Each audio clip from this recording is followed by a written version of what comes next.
So welcome, good morning to our Engagement Equals Attendance series session. I am Lisa Height. I'm one of the consultants with the state support team. I just want to make sure that everyone remembers to put their name and school into the chat. That is for attendance purposes, so we appreciate that. Also in the chat, they will be putting in links to many of the things that I will be sharing with you today. So this is our fourth series topic for the Engagement Equals Attendance. We had how to use early warnings tool, instructional strategies to support student engagement, how to engage family, how family engagement impacts absenteeism. And today I am talking with you about rethinking the high school experience to support student attendance. Again, as a reminder, we do have these materials in a Padlet. So we have the live link here for you, and someone will drop that in the chat, or you can use the QR code to see the Padlet. And a special shout out to Tammy Cruz because she's been putting all of that in the Padlet for me this morning. So I appreciate that. So I want to start by thinking about your phone, right? Because it kind of gets us to think about how things have changed. So let's just do these questions one by one, and we're going to put our answers in the chat. When you were growing up, did you have a rotary phone? Just put those answers in the chat. See lots of yeses. Okay. One person said no.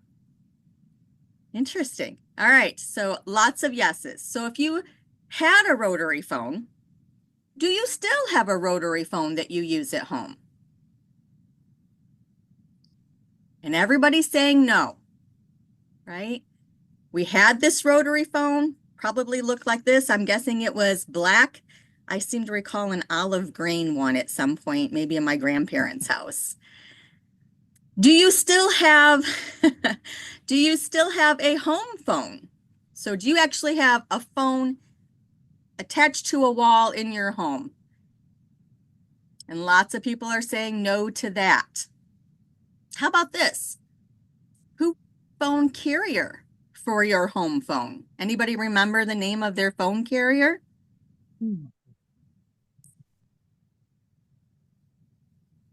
Michigan Bell, Ohio Bell. I think mine was AT&T. Lots of people had Ohio Bell. Okay. Does that company still exist? Some people don't know, right? We don't know. And I think if you don't know, that even says something, right? How much all of that has changed, right? And if we don't keep up with the times, it goes away.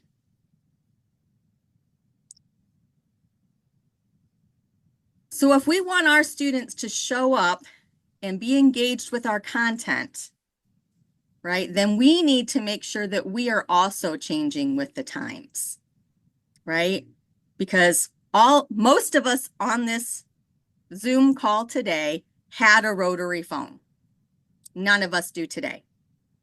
Probably all of us have one of these little gadgets that we keep with us, and that basically it's our home phone now, right? The telephone industry drastically changed in our lifetime.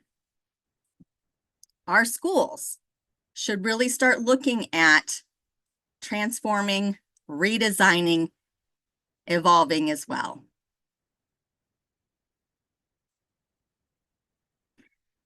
And I think about this because I do this book study, and I've done this book study for probably 3, maybe 4 years now, Redefining the Goal by Dr. Kevin Fleming. And some of you have taken that book study with me.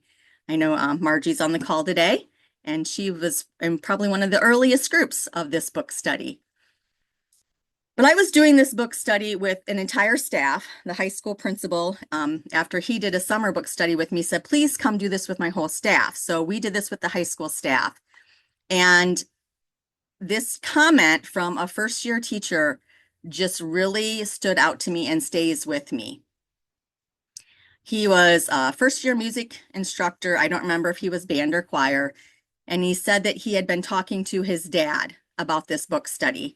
And his dad basically said, well, I bet your high school offerings don't look any different than they did when I was back in high school. And that's a problem. And that was kind of an oh my moment for me because he was right. And the principal actually then kind of like moved forward and said, hey guys, I graduated from this high school and this high school doesn't really look any different or offer any courses that were any different when I was back here 25 years ago. Margie, you have a question or comment?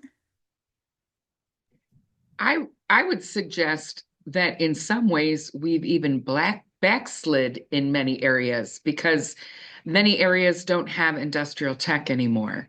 They don't have like I think in the community where I live, I think that the FFA picked up um, welding and different things like that, but there's no industrial tech, and I don't believe they have family consumer science where I live either.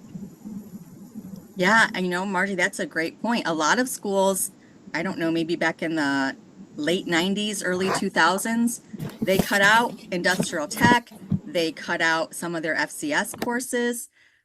So yeah, it's very rare will you find an industrial tech person. Yeah, which is unfortunate, right? Especially now that we have an extreme need for people in the construction industry. Thank you for sharing. But another reason that, this topic to me is really important. I was recently at a meeting in this last school year, and I heard about a young lady in Ohio, and the administrator shared, he's like, I got this kid. She's totally disengaged. She doesn't care at all about school, but she's making 3,000 to 6,000 a month as a social media influencer, right? And that just made me think, wow, what courses in most high schools do we currently offer that would be relevant to this young lady, that would make her want to come to school, that would make her see how the schooling could help her with what it is that she's doing, making 3,000 to 6,000 a month, 3,000 to 6,000 a month as a 16-year-old, right? So really thinking about, are your courses academics or electives, are they relevant to the world that our students live in? Are we making connections to our content in all the classes to future careers that are out there, right? That's really important because our kids, they're always saying, like, why am I learning this? We need to show them how it connects to their future, but we also need to know then, what is that future? Like, not what it was when we were back in school, but what is the reality now? And are we paying attention to that? So, and in the chat, I've seen some people have already put, what classes are relevant for a social media influencer, DECA. So that's like our business courses, maybe. But I'd like to think about if you were thinking of this child, and you can put it in chat or you can unmute, but I'm going to just type it in as people share. What are some current classes that might support a social media influencer, that might help her or him to think, oh, I need to go to school because that's going to be important to what I'm doing and where I'm making my money? What does she broadcast about? What's her thing? I think she broadcast about school because if we go back to this is Ah, her, right? I want to write her name down because I'm going to watch her. Brianna Fazian Nemeth is her name. I think she's somewhere over in the Cleveland area, maybe. Okay. And she's broadcasting about school life, like how she sees it. So we've got in the chat, we've got some answers here. Thank you. So media broadcasting, computer media, digital media. Okay. Anything else? I think in English class, they need to take an approach where they talk about like almost journalism to some sort, like what's the headline? How do you get your message out there in the least amount of words? How do you um how do you communicate? How do you make sure people know you're telling the truth or that you have integrity, that you are telling the truth? Like I think those things are important. Absolutely. Which makes a really good point, Margie. It's not that we need to get rid of everything that we're currently doing, right? When we look at our English classes, our math classes, our government classes, could those be tweaked to be more in tune with what is the real world today? And really, I know we have standards to cover, but could you look at those standards in a different way? So those are maybe some current classes that people offer that would be relevant. I'm also thinking the personal finance class would be if she's making $3,000 to $6,000 a month, somebody better help her budget her money now, or she's gonna not have it when she wants to do something. Absolutely. Completely agree with that. And to think of it in that terms, right? To really be more intentional about knowing your students and using that knowledge of students in our coursework.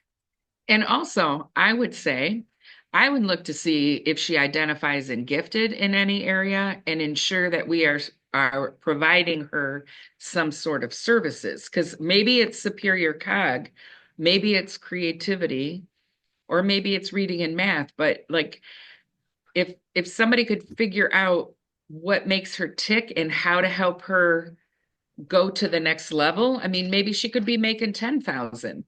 We just have to make sure that we point her in a positive direction, but we don't get in her way. Absolutely.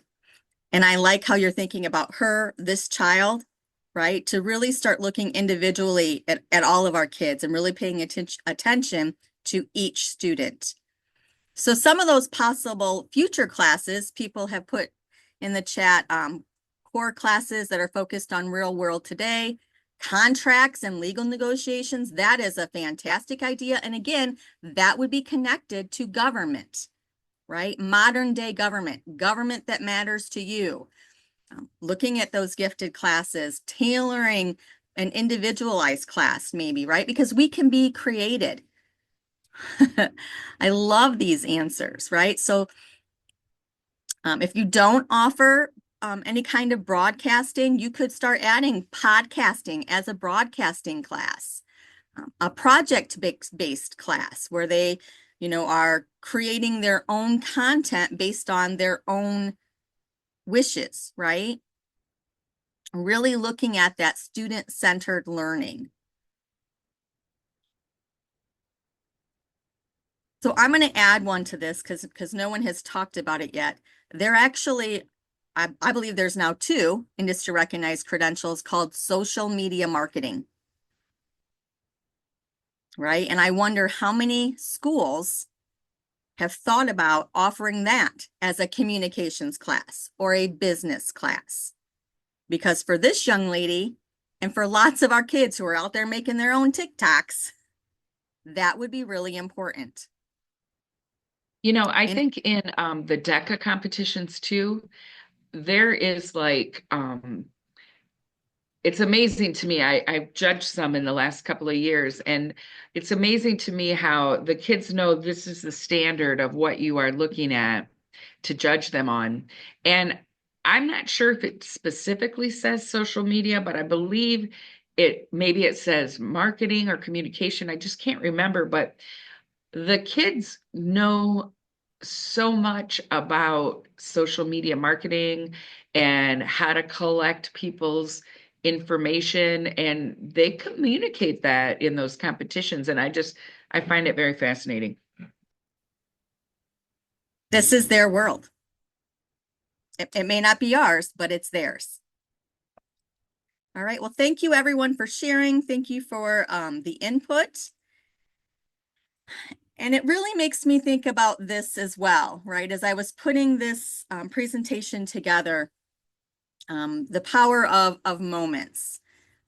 And there is a quote in this book that just really stood out to me as I read this. You know, even though high school students log more time in the classroom than anywhere else, their most memorable experiences rarely take place there. What if we could design an academic experience that was as memorable as prom? So again, I'd like you to either unmute or put in chat, what memorable learning experiences have you witnessed in your schools? Where have you seen kids so excited about what was happening in their classrooms that they're talking about it in the hallways? They're talking about it as they're leaving the classroom.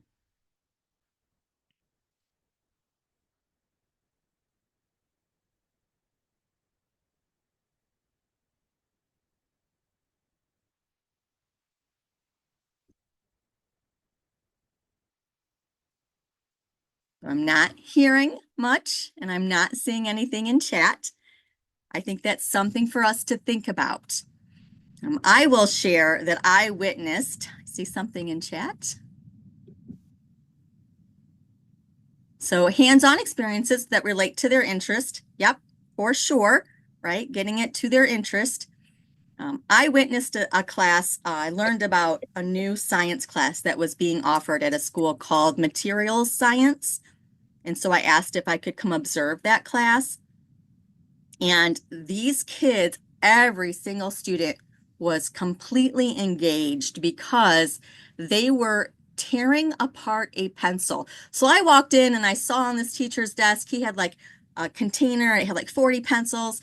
And I immediately thought, oh, what a great teacher. He is well prepared. Any kid who's going to need a writing utensil, he's got it for them. That's not why he had the pencils, right? So he had these pencils because of his lesson. He was talking about the materials used in a pencil, graphite, right? And so he challenged each student to tear apart that pencil, and whoever could get apart the longest piece of graphite out of that pencil was going to win a piece of candy. These kids had tools, they were chipping away, you know, trying out different things, talking to each other, like what was working, what was not working. They were having a great time trying to figure out how to tear this pencil apart and get the longest piece of graphite. They were excited, they were having fun. It was an awesome thing to watch, and I guarantee you that is something they will never forget, right? That was maybe not prom, but it was close, right? They will remember that.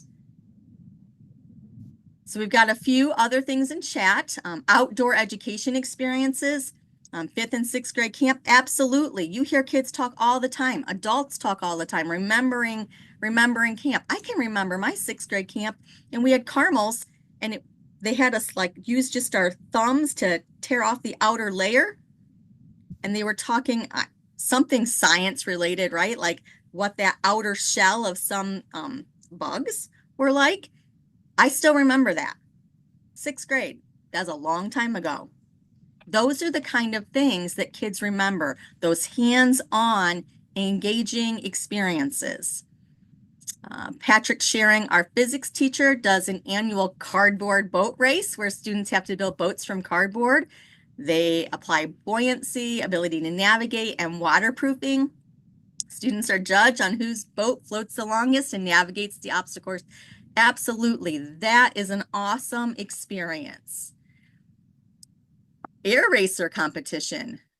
From a STEAM class, we have a Barbie bounce, reaction time, distracted driver, scavenger hunts for math, engineering capstone. There's like a Shark Tank. Those are all fantastic experiences.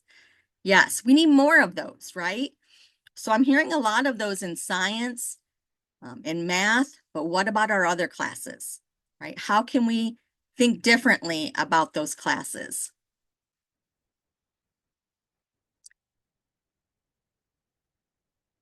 So Chelsea, what was this Goldberg project? So, in high school, both of my boys were lucky enough to have the same science teacher, and they had a project, the Rube Goldberg, and some of you may know about it. It's they were given criteria where a marble from beginning to end of the maze had it. And then of course it needed, so many ramps and so many, all kinds of things. But they spent hours and hours into the wee hours of the mornings even trying to get this just right. And the gym was packed with Rube Goldberg experiments, and parents were invited in to watch. It was just a festival almost. But to see kids excited and cheering for each other to get, to let theirs work, it's just lots of fun. They will always remember that. Yeah, And they learned that's a lot. awesome. They learned a Yeah. lot. It's math, it's physics, there's a lot of SEL involved in that. There was teamwork, collaboration. I mean, they learned a lot from that. Yeah, that's fantastic. So, thinking about all of this, and we kind of talked on this earlier about, English classes and maybe just tweaking things a little. I was an English teacher, 12 years, and I love Henry David Thoreau. I love him so much that I have a camper, and when I bought my camper, I named it Walden because we take Walden to the woods. I probably would spend almost an entire 9 weeks last night. teaching Henry David Thoreau Transcendentalism. But if I were to go back, I would totally change that, right? I would tweak that. I would still teach it, but I would use my communication standards to cover social media marketing. I would look more at my persuasive writing to write scripts for TikTok. I would look at my public speaking to include talking to an audience via camera. I would look at public speaking to include podcasting, right? So really just tweaking the things that we already do and making them modern to what's really happening right now in the lives of our students and what's going to happen in their future. So we are going to talk today about some ways that you might be able to do that. I'm going to talk to you about industry recognized credentials. I'm going to talk to you about middle school career tech education, which is more than middle school, right? The middle school career tech can be 7th through 10th grade. And then let's also talk about work-based learning and flex credit. Really looking at how do we start having more of these things happen in our schools. Before we jump into IRCs, I just want to remind you that if you're offering IRCs, you want to make sure that you're using data to help you decide what IRCs you should be offering in your schools. So where are students' interests and aptitudes, right? I know that there are some schools who are using UScience, which can give you a lot of really good data about where students' interests and aptitudes lie, and those may be different. I was with a school recently and they're like, well, we have all these kids interested in this, but aptitudes are showing this and no one's saying interest. Well, maybe that's because they don't even know about this other thing, right? You have to see it to be it. So helping kids to know what all is out there. But also you want to know what the data says about what your community needs. And you want to make sure that these IRCs are valuable to a child's career pathway.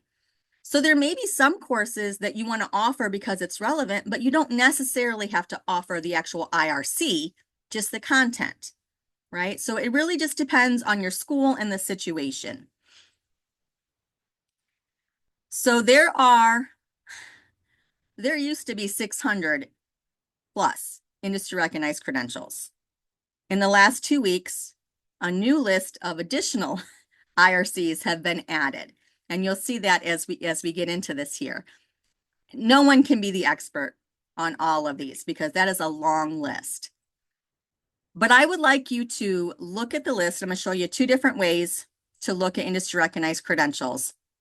And I would like you to think about which credentials would you be interested in?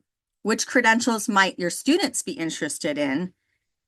And where do you see maybe some missed opportunities for your current classes to offer IRCs, right? Like thinking about students' graduation plans and what you hear kids say that they're interested in.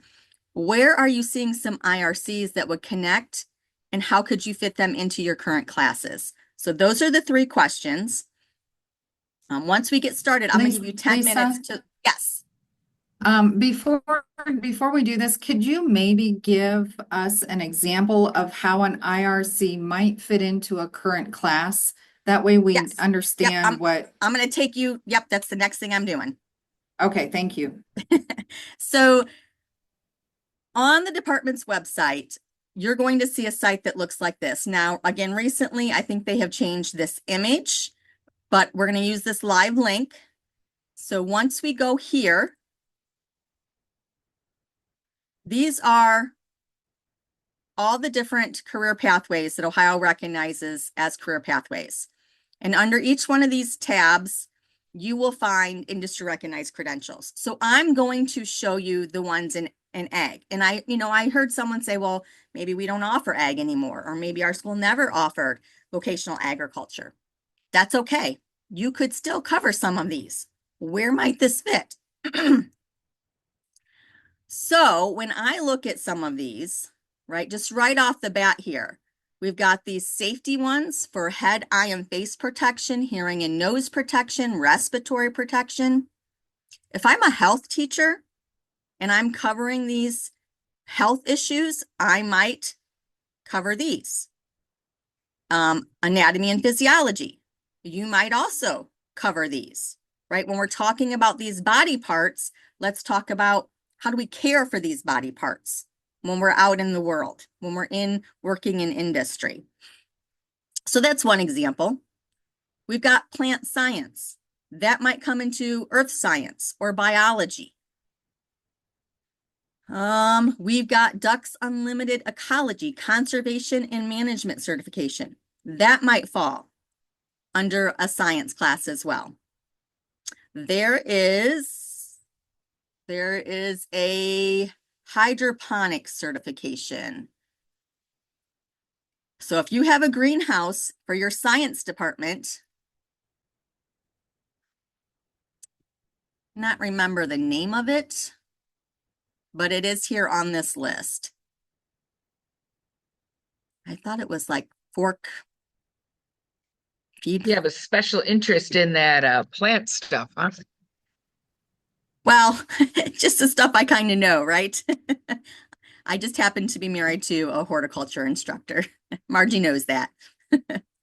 So there's lots here, right? So you could, lots of ones that connect to science in the agriculture pathway that would not have to be in an ag course, right? But you also might want to look at arts and communication. If you're offering any art classes at the high school level, middle school level, take a look at those.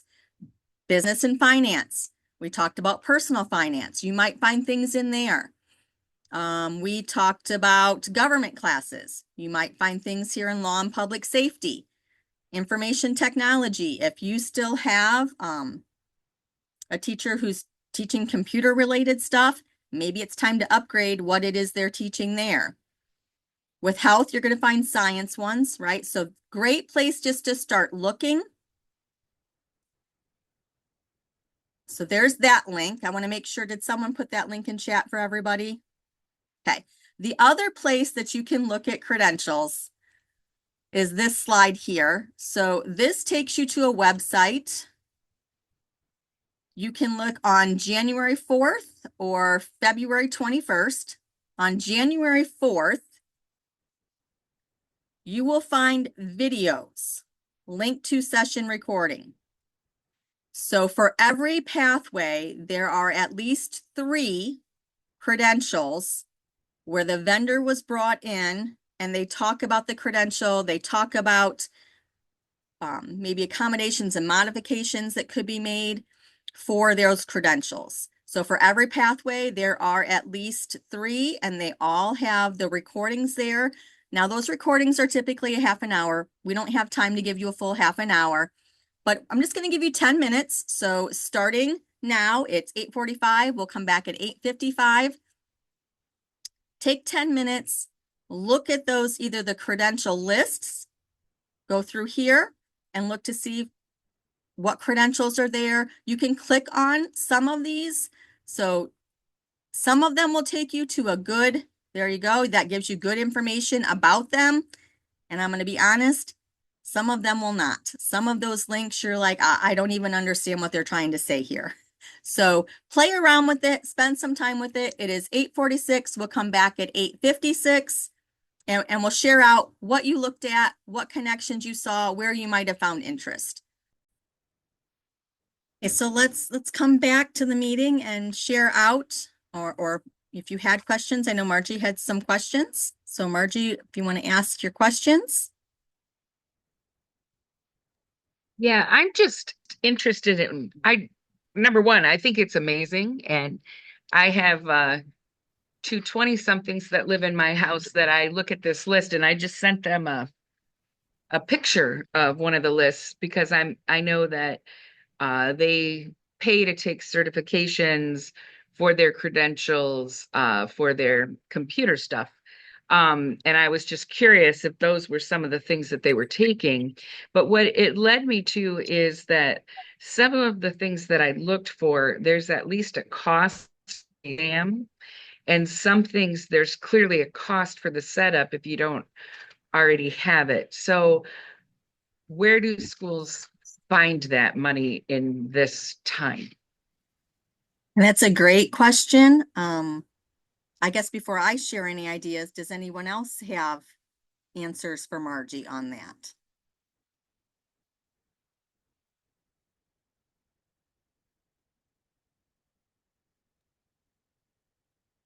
Okay. So we So use Rise Up. Whoops, sorry, Lisa. Go ahead. So we use Rise Up. We've used that for several years now as the industry credential and do it with our personal finance class. And it's been working for us. I believe we get it with CTE funds, just the way our courses are tagged. But I'm not 100% positive. So that would be the one area that I would say for a lot of these, if you have CTE monies available, that's probably a good route to take. So Julie makes a really good point that is some way that you could use funding. When I talk about that middle school career tech, there is a little bit of additional funding that would go with career tech that you might be able to use some of that funding to offset the course. So that might be some place, is if you would transition some of your current electives to be career tech, especially 7 through 10. That additional funding might be able to support some of that. I have heard of people, going to their business advisories and talking about what it is they want to do and brainstorming with them on ways to raise funds.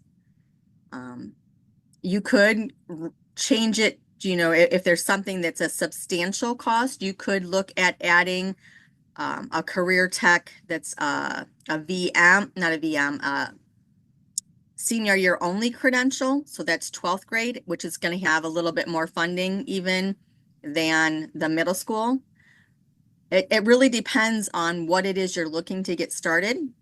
There are grants, not the grants that were available last year. There were some fantastic grants available, but there are some grants that are still out there. The E4E grant, which I know is out right now. That might be an option to start looking at ways to fund these courses as that grant. I believe that grant will probably be available again in the fall.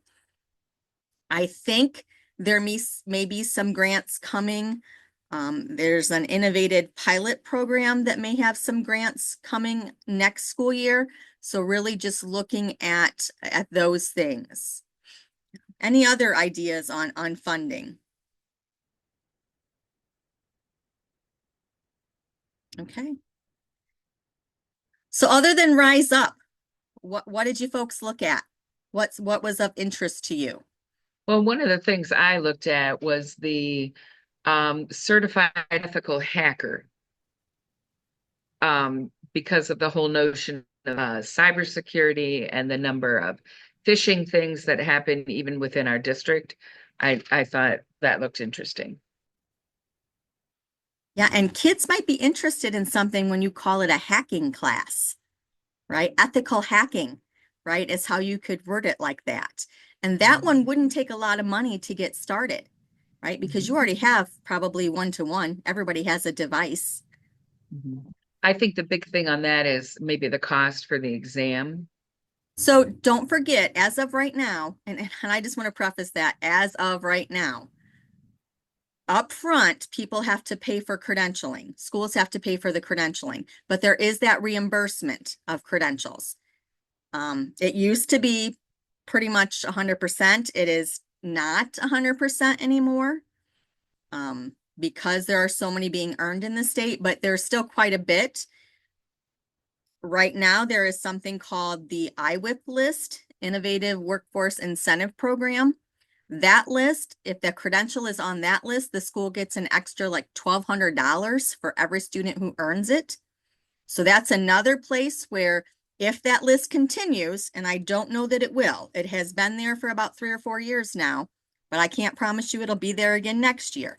It's something to keep your eye out on, because that list will give you that extra seed money for other things to add additional, right? Because I don't think there's any parameters around how you spend that money that comes back to your district. Yeah. So the hacking course would be really cool. What else? What else did people look at? Lisa, I just looked at some of the different opportunities, I guess, based on some of the courses that we already offer.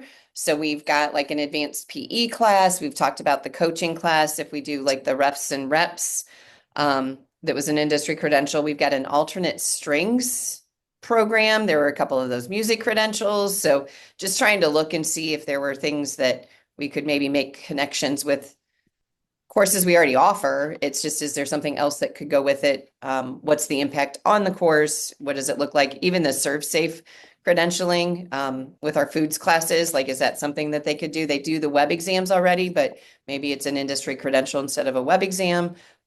Just looking to see kind of what we have already in place, and is there a way to enhance it? Yeah, absolutely. And that's the kind of things that we're hoping that you take away from this session, right? Is what do you currently have in place and how can we enhance that, possibly with IRCs? And again, maybe you don't have them actually get the IRC, maybe you do, but what if you cover the content at least, right? Maybe you're changing up what that course looks like and giving them all the skills and knowledge they would need, that if they wanted to take that on their own, they could, right? I mean, either way, if you want it for a graduation, then yes, you should probably help them get it. If you just want them so they have the knowledge, and then if they want to get that credential themselves later, you've given them the knowledge and skills to do so. Before I move on, does anyone want to make any final comments about, their thoughts when they were looking at the IRC lists? I just wanted to share something that I learned about for some of these. So we're an environmental school, and so we are working with, you mentioned the Ducks Unlimited for the conservation certification program. It's already a course that we offer and curriculum that we already pay for. So we're looking at that. So, but many of the IRCs are through the same company. It's the ICEV. And so the cost, it's $1,500, right, for the course, but you can access any of the courses that are in the same field. So it's not, so the $1,500, because I just met with her last week, for the course for the Ducks Unlimited conservation, it's that, but anything that's in agriculture that they offer, you can do in that $1,500. And so there's 3 different courses that we can do for the same one fee that we can plop into, or talking about plopping into some of our other courses. So that way it's already embedded, and then we just have to worry about the cost of the exam, which is like $25. You get it at I mean it's kind of expensive because you have, but because it's 25 bucks. But it's just, working smarter, not harder to share the money. We already have a financial literacy course, but they offer one. So if I can bundle my services for my money, it makes things a lot easier. And so I keep asking, I'm like, are you sure I wrote that down right? Because it sounds too good to be true. But I just wanted to share that part. Yeah, no, thank you for sharing that. What's that company again? It's ICEV. It's a lowercase I and then the letters CEV. And they're the credentialing company for a lot of the IRCs that are listed under agriculture for us. And yep, thank you. And so yeah, they have quite a few. I mean, the drone program that we were looking at that I learned at a different session, they have one as well, but there's a lot that fits into our school. You were mentioning like our greenhouse and things like that. It really can blend right in for us. If I remember correctly, I think ICEV actually has their content in several different languages as well. Does Mhm. that sound right, Bonnie? Mhm. Yeah, like not just available in Spanish, it's available in like maybe 20 different languages. Yeah. So that's something to think about as well, if you might have populations in your school that could use having content available to them in different languages. Mhm. Thank you for sharing. Sure. Okay. So we talked about middle school CTE, and I just wanted to show you what that might look like, what that could look like. So on these here, all of these are live links, and I'm going to go to the health. So it will take you, all of those live links will take you to a page that will look somewhat like this. And if you, right here, there will be that middle school section, and you can click on that. And it shows you which courses are currently available as middle school career tech courses. They're coded as VMs. I like to think of that as vocational middle school, although I was told that's not what that stands for, but I'm not sure what it stands for. But anything that's a VM is your middle school CTE. And it has to be, right? This is the number of hours that course can be. So it's as small as 30 hours, right? So if you are, if your junior high or middle school runs on, you do quarters or, even trimesters, 30 hours is all you need, and it counts as long as you've got that amount of time. So you're looking at that exercise science and athletic training. We're looking at health science and technology. There's principles of allied health, principles and practices of biomedical technology. So any of these courses you could, and maybe you're thinking, oh, well, maybe that I could run a health class that is, starting health for those interested in the health careers, right? So what does that look like? So for principles of allied health, it is the first course students will apply knowledge and clinical skills necessary to assess, plan, provide, and evaluate care to patients in various healthcare settings.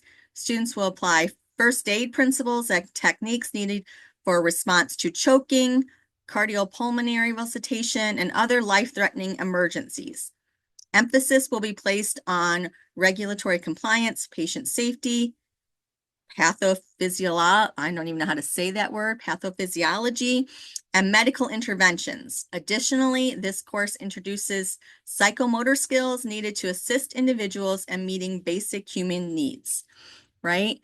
Someone else had talked about maybe doing that exercise science, right? They've got a PE2 kind of class and looking at maybe adding the referee industry recognized credential. So you could do this, right? As long as it's up through 10th grade, right? If 10th grade students are taking it, in this first course, students will apply procedures and techniques used in athletic training, and the care and rehabilitation of athletic injuries and therapeutic exercises.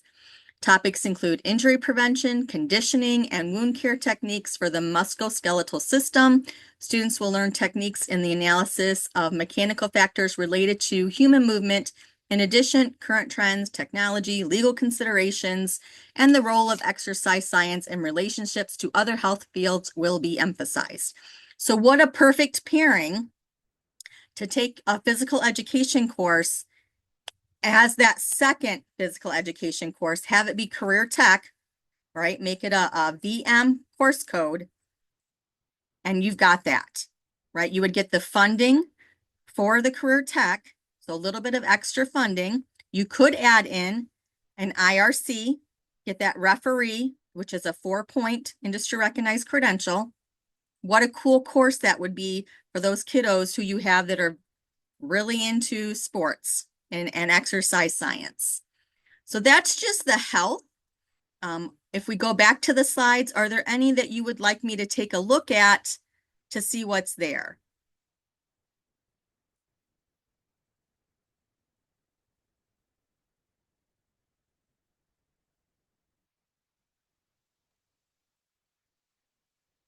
Can I just ask a quick question? Are these slides on the Padlet already, or will they be coming so that we can click They're on there. them? Yep. Okay, Yep, I so- skipped right over. Thank So you. people can dive into those. We talked about arts earlier, so I'm going to pull that one up. And again, the pages all look the same. You want to look at the middle school link.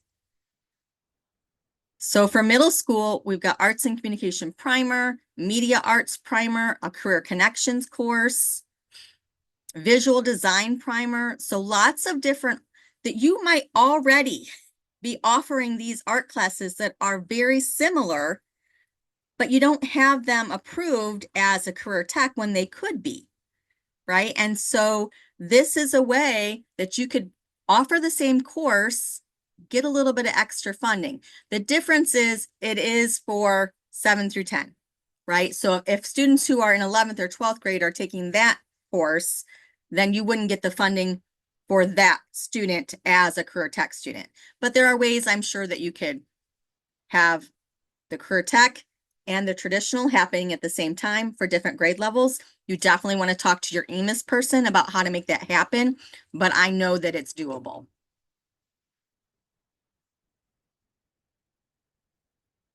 Question usually comes up, okay, we're talking career tech here. Doesn't that mean you need a different kind of license? And how do you become a career tech teacher? The beautiful thing about the middle school credentialing is it is free to take the course through the department. There is guidance here in this document. In order to qualify to add this, you have to have your 5-year professional license that includes middle school grades.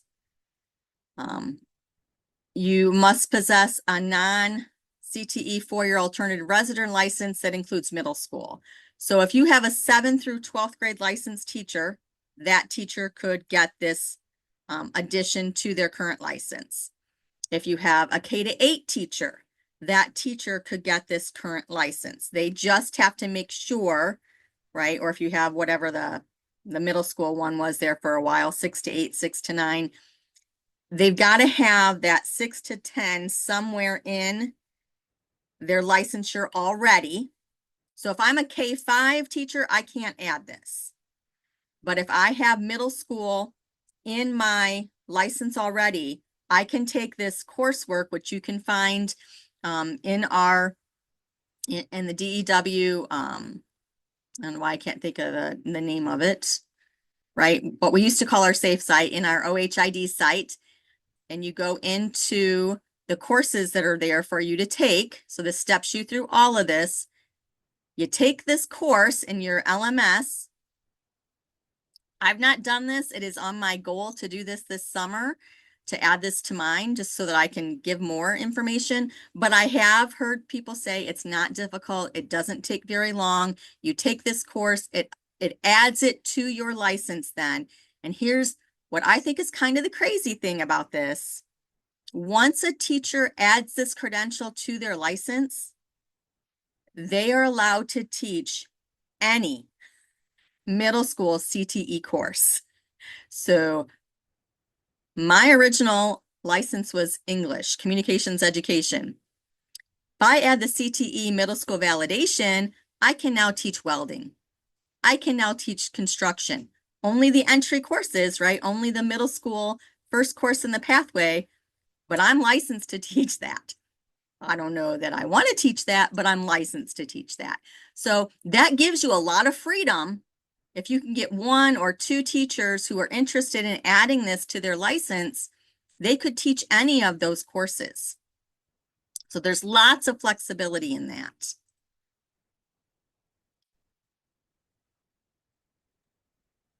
Lisa, I have a quick question. Yes, So these middle school courses, do they apply toward graduation or is it simply the exploration part of career tech? they would apply to our graduation if you are coding them as a high school class. Okay. So if you're teaching them in middle school, then they don't apply Well, toward graduation yet, but I mean, we have some middle school courses, some 7th and 8th grade courses that we count as high school courses. oh, that's true. Okay. So it really depends on how you're coding things, right? And it's going to vary by district and what your district policies are, but it's possible that even your 7th and 8th grade, you could count it as a high school class. Yep. Kind of like we do a Spanish 1 now. Yep, Or exactly. algebra Or okay. algebra 1, taken at the 8th grade level. Yep. Okay, that makes sense. Thank you. Yes. So the other thing to remember, if you are interested in maybe transitioning some of your current classes to career tech, you still have to follow like the process. So it has to have approval, right? You have to submit this CTE 26 application. That window opens typically in November. It usually ends in March, like a hard deadline to close in March. And your tech prep, which you would probably be Tech Prep Northwest Ohio, they can help you with that process of getting that CTE 26 application going. You will need to partner with your Career Tech Planning District. They need to sign off on it. Whatever you look at adding, there has to be at your Career Tech partner, there has to be a course that would lead to that.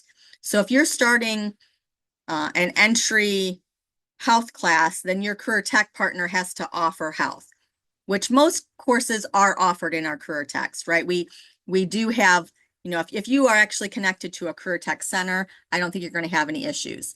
If you might be connected to a compact, it might be smaller. So it just depends on what also is offered within your career tech planning district. This is really important to pay attention to these deadlines. I have heard that there may be more windows to get things approved more often because we really are trying to push in Ohio to get career education more easily accessible to more students. So I have heard that there may be, you know, like ongoing open dates, but as of right now, this March 1 is extremely important. So we've missed that for this year. So you can't offer any CTE middle school for next year unless you're already doing that, right? But if you want to add more, now's the time to start thinking about what do we want to add? Where are our kids interested? What do we already have that could transition to a career tech? And then getting that paperwork ready so that you can start submitting it before March 1st. So that you would have the middle school career tech for the 26-27 school year.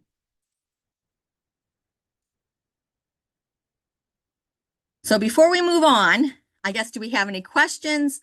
Or, you know, what are you currently offering for career tech, for middle school career tech? And what do you think might be something that would be good for your school to add? Like I heard Julie say, hey, we already have a physical education 2nd level course. Maybe that's something that could transition to a CTE middle school course.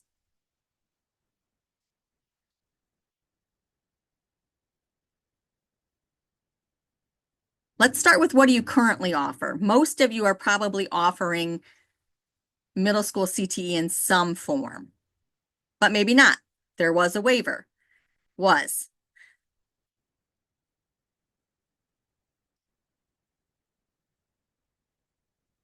Maybe you don't know.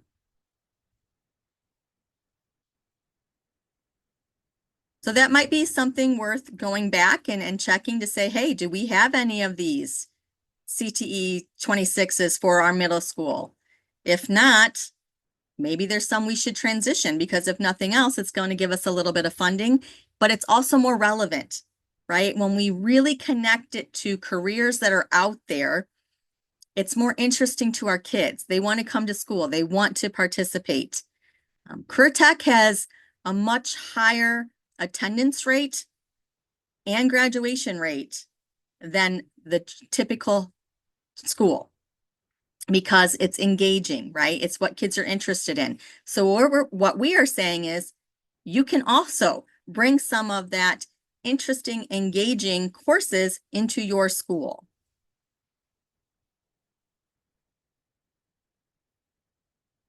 Did anyone come up with a new idea of maybe one of their courses that should transition to a middle school career tech?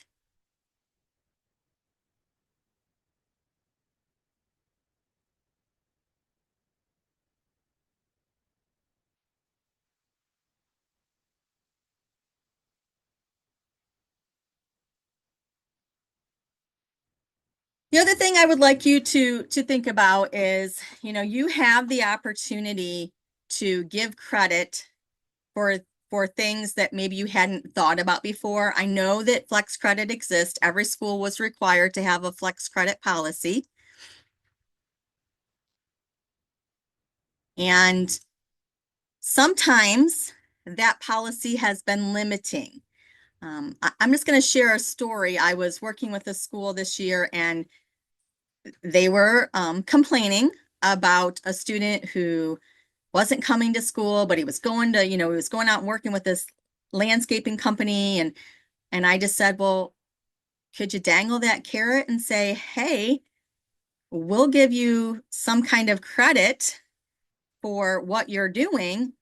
Maybe that's a science credit. Maybe it's an elective credit, as long as you start coming to school half days, right?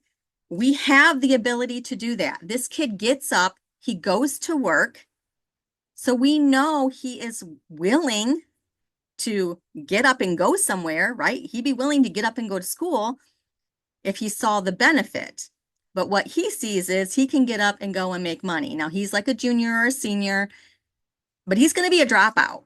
He's not going to come back senior year if they don't figure out a way to hook this kid. You can do that with flex credit. You've been given permission, right? So here's your flex credit policy, just letting you know that it's here. So we can give credit for things that kids are doing outside of school. And typically we hear, well, we're going to give you a gym credit if you do 2 seasons of marching band, or we can give you a PE credit if you play a sport. Can we think broader than that, right? Right? Can we give them credit if they're working? If their work is connected, like he's in landscaping, that's connected to a science, or could be. We could give that kid credit for that, right? So checking chat. Right. So used as an elective credit, but not for core credit classes. So you could do that. What if a student passed their end of course? Could you then say, all right, well, you failed freshman English, but you passed the end of course for English 11, or I'm sorry, English 10. We're going to give you English 9 credit. You might be able to do that, right? So you really need to read your credit flex policy, whatever was board adopted, and then think about, is it broad enough? Are there ways that you could be offering flex credit to more kids? And I know that there may be some issues that you need to work through with that, but maybe it's worth doing if it's a way to get kids to stay in school, right? Or to come back to school, knowing that they could shorten their day, possibly graduate early, right? What can you do with Credit Flex to make that happen? I think this is an underutilized thing that we've been given, and schools just don't use it a lot.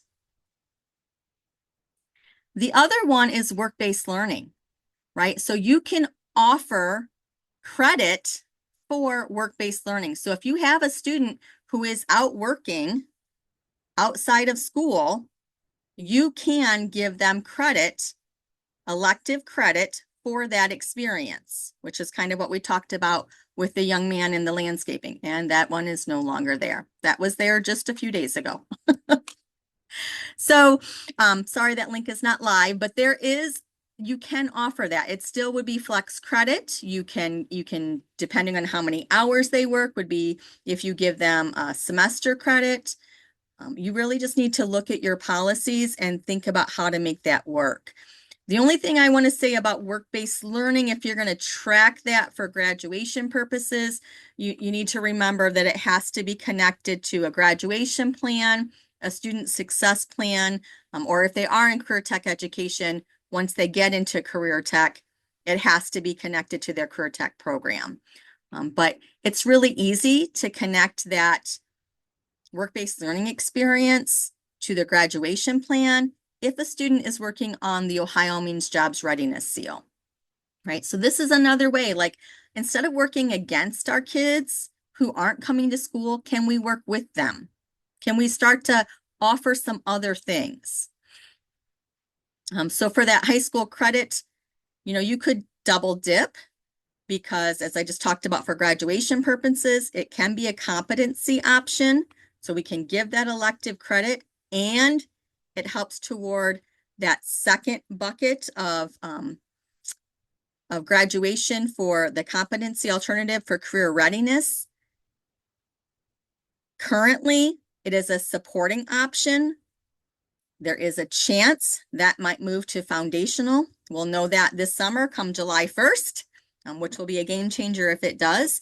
But why aren't we honoring what kids are doing, right? Saying, hey, you're out working. Let's see if we can't get you some credit for that. You're working. Let's see if we can start tracking that and maybe you can use it for graduation, right? So really connecting with kids in a different way, right? And thinking about ways that maybe you can give them opportunities to earn work-based learning in your own school. All of these things that I've talked about, right? Industry recognized credentials, work-based learning, middle school CTE. These are people that can help you. If you have some, very specific questions, I definitely would reach out to Dennis Haft, Travis Taylor, or Ryan Curtis. Ryan is the guru now for middle school CTE. He's given some really good presentations. However, and I should have showed this earlier. I'm going to go back real quick on some slides. On this site, there was this presentation and it was recorded. So you can watch the middle school presentation if you would like to learn more about that middle school CTE. But that is there for you. That Chelsea Canterbury gave that presentation. She's now moved to a different spot in the department, but Ryan Curtis is now the current person and he can give you suggestions. He can help you as well, along with tech prep. Before I move forward, do we have any questions?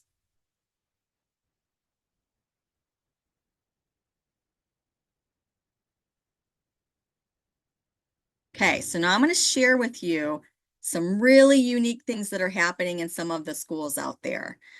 So Butler Tech offers something called the Fifth Day Experience. I have a video on that I'm going to share with you. They do this every Friday, or they were doing it every Friday. I think they may have scaled it back a little this year. Fairview High School, not Fairview in our area, but Fairview, I think over by Cleveland. They've really changed their weekly schedule, and one day a week has a total different bell schedule. Swanton High School and Otsego are both running some really cool, unique days this spring coming up. So I'm going to share with you those days. Butler Tech, the 5th day experience is probably, if you've not seen this, really going to surprise you as to what they are doing. So they have the 5th day experience. And what happens that on every Friday in the spring, second semester, they have students choose what their day will look like. And they sign up for, through this Google, any of these experiences. So it might be a full day experience. They might take a field trip to the National Underground Railroad Freedom Center or to the Cincinnati Zoo. They might go golfing. They might learn how to make charcuterie boards. They might take yoga, play pickleball. They might take some additional CCP classes. Learn how to make bath bombs, wood burning. Have extra help available for science, for math, right? They've got all, like, this just keeps going. All kinds of options that kids are signing up and filling their day every Friday. This is what they were doing. And their attendance was fantastic. Kids were coming for this. So I am going to play this video.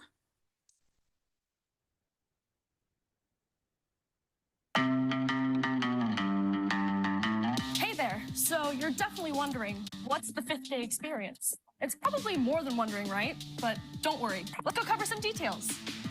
Learning is everywhere, and through the Butler Tech 5th day experience, I can be outside the classroom 1 day a week.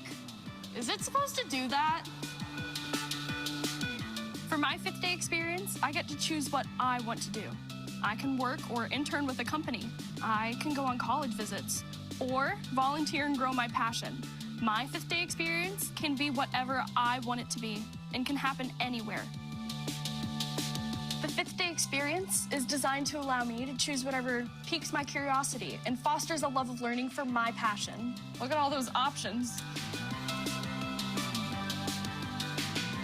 I can choose a 5th day experience on or off a Butler Tech campus. Busing is provided for students who are bus riders, and student drivers can continue to drive to their experiences on or off campus. Also, regular school meals are provided.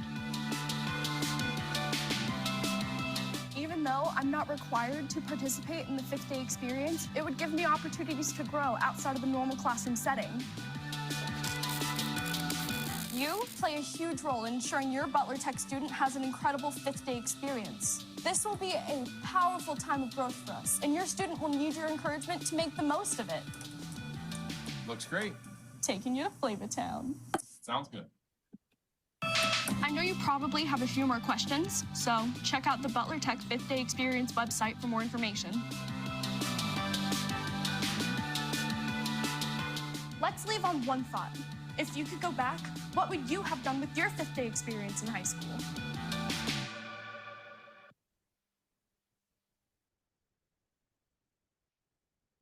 Right, so lots of unique ideas of how you could switch up your current practices, try something new.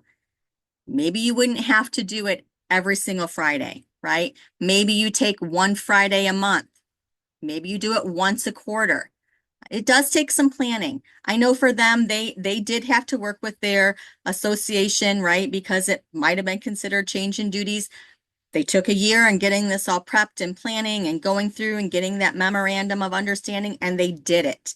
And they have been doing this for at least 3 years now. So it's possible.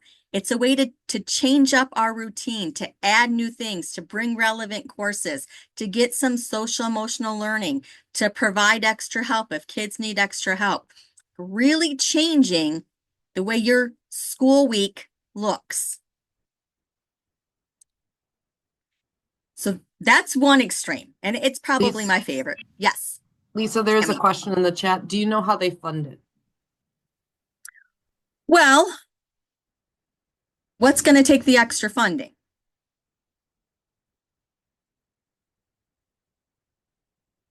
The field trips, maybe. But you maybe already are sending kids on field trips. So maybe it's being more intentional at looking at when and what field trips you offer. Any other ideas for funding?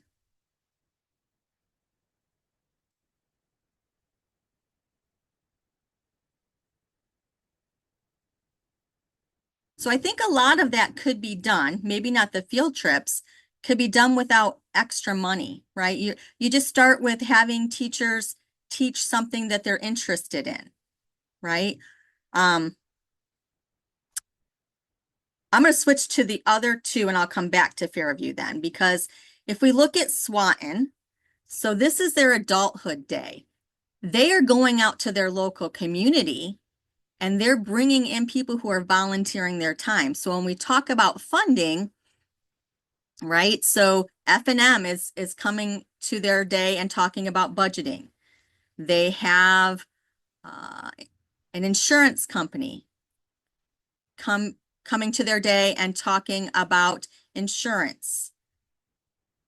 They have someone from a maintenance. I don't know who Jeff Bella is, but he's talking about car maintenance. Ron Kaufman is one of their teachers. He's doing a session on the ease of becoming a millionaire, right? So use your local resources, your community and business partners. Start small, right? Start with 1 or 2 days a year and go out, reach out to your community to find people who will come in and run these sessions for you. Swanton's Adulthood Day is next Friday, right? So not May 2nd, it's May 8th or 9th, whatever that day is. They have it coming up. If you're interested, if you want to see what this day looks like, you can contact Caitlin Krebs. She is one of the teachers who puts this together. I will say I know that lunch for them is pretty cool. So they actually bring in food trucks. For that, they went out to their community. So they spend like all year working on this. They went out to their community and asked for support. And she said the support for this is year 2, maybe year 3 that they've done this, has been fantastic. Like businesses, local businesses have been willing to donate to this day, and they're able to provide lunch for all of their seniors out of a food truck. So again, just what's relevant to these kids as they're leaving high school. What do they need to know? That's why it's their adulthood day. And they're bringing in local people. So it's really not costing them anything because these guest speakers that they're bringing in are doing it as volunteering, right? But it takes coordination. It takes time. And I think Caitlin, and she has a partner who helps her with this, they're not getting paid a stipend to do it. They are doing it because they're passionate about it, right? It was something that they wanted to make available to students. This sounds like an interesting twist on a career day kind of thing. Yes. Yep. Yeah. And that fifth day thing, woo, that's exciting. Yeah. But you could start small, right? Start with, if you've not done anything like this, start with something like what Swanton is doing. Just start with your freshmen or start with your seniors. Start with a small grouping, do it once, see how it goes. If it went really well, can you do it twice? Like it could grow into something. So Swanton only does this for their seniors. Otsego, they're doing it for their seniors, calling it Otsego or Knights Do Life. But on the same day, they are running Otsego Serves. So in the morning, 9 to 12, we'll all go in and they will all see the same like motivational speaker. And again, that's paid for because they've went out into their community and asked for donations. They bring in some kind of motivational speaker, and all high school students see the motivational speaker. But when that motivational speaker is over, the seniors go to something like Swanton's Adulthood Day, and they are going into these different sessions.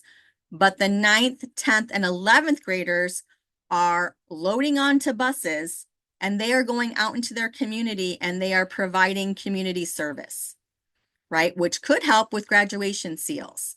So some of the things that they will be doing is, going to their parks and helping with landscaping in their local parks, kind of clean up. Some of them are going to some senior living and assisted living centers. Some of them will be going to food pantries. There may be some kids who are going to stay back and are going to work on sewing and knitting blankets for babies in the NICU, right? So Mr. Saunders is the person who is in charge of this day for Otsego, and he said that you are welcome to email him with any questions you might have about what Otsego is doing with their Knights Do Life and Otsego Serves Day. Again, that's all taking place on the same day, but it's an engaging, let's give back to our community. Kids come for these days. So I asked Caitlin, what was attendance like last year? Of their senior class, they had 3 students absent on Adulthood Day in May on a Friday, right? Kids will come to school if we're giving them a reason to be there. If there are things that they want to learn about, that they are interested in, and we can make all of our classes interesting. We just need to really start paying attention to what is the real world for the current students that we have, not what was the real world 20 years ago, right? So those Swanton, Otsego, 5th day experience, those are all like one-day things. Fairview really changed the game. This is a presentation that they gave for me a couple of years ago. They actually presented at the Model Schools Conference, is where I first saw them present on this. And I was like, oh my gosh, they're an Ohio school. So I reached out to them and had them present in one of my Career Tech coffee hours. This, and I don't know if I can make this bigger for you. Let me see if I can do that.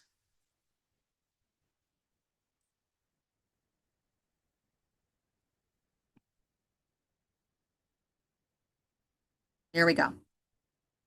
So they are changing their bell schedule. You will notice that a couple days a week, right? The periods are different. So normally 7:45 to 8:30, 8:30 to 9:10, 9:15 to 9:50. But on Tuesday, we've got a much longer time here. And what's happening in these classes is that so at the bottom, their notes here, it's a modified block schedule.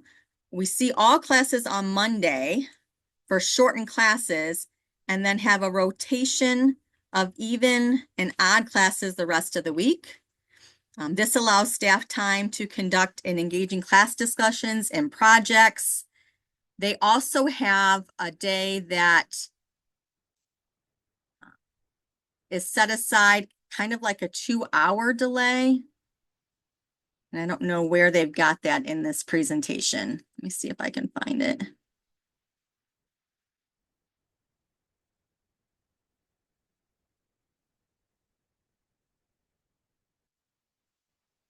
So on Thursdays, it's kind of like the 5th day experience. On Thursdays, there is time for different sessions that teachers create something that they're willing to spend that time on, and the teachers teach it, but it's not their normal thing that they're teaching. So toy transfiguration, have no idea what that is. Coding, silent ball, paper quilting, quiet reading, right? We're just going to give you time. If you're a kid who likes to read, here's a quiet space, come and read. So once a week, this is every week on Thursdays, there's Thursday community time. You go to your community and you get to do something you're interested in doing. So it's really changing up what a school week looks like. This is at the high school. So very similar to Butler Tech, except that it's just like a block period instead of all day. And kids aren't choosing 3 to 5 different things. They're choosing one thing for that block of time. So again, this was Fairview High School, not Fairview in Northwest Ohio. It is Fairview from Fairview Park. So kind of over by North Olmsted, Westlake, right? So not too far from us, right? Not clear over here. So if you wanted, that is something, like, hey, I'm interested in this, reach out to them. Maybe you could go visit for a day and see what that is like for them at Fairview.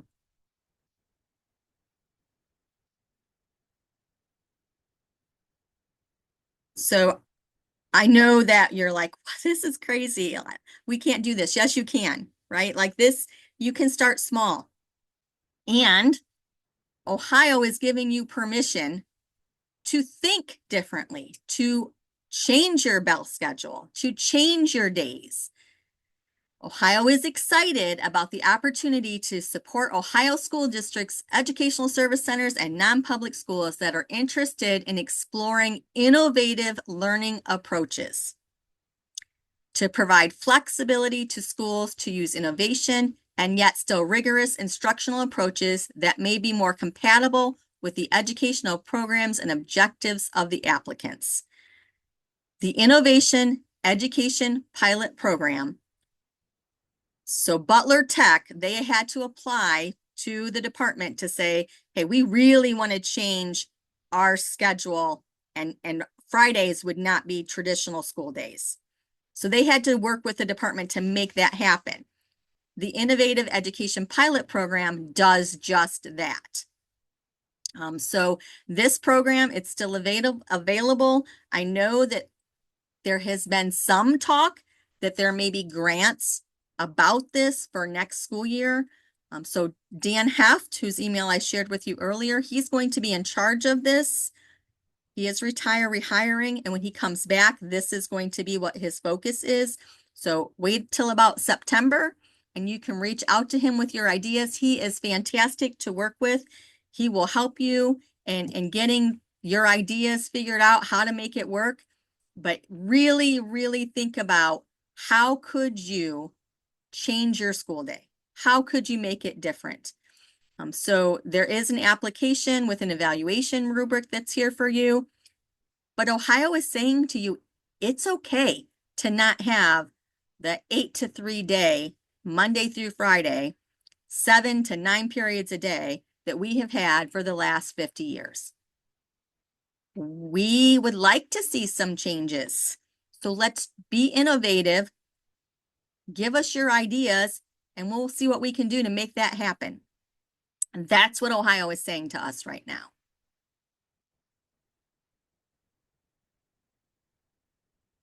So, couple of questions here for you. What unique school day structures have you tried already? Maybe what innovative ideas do you have about reimagining your daily schedule, or even just that one-day event? Thinking of your students with attendance stories, what do you wish you could offer for them? Right?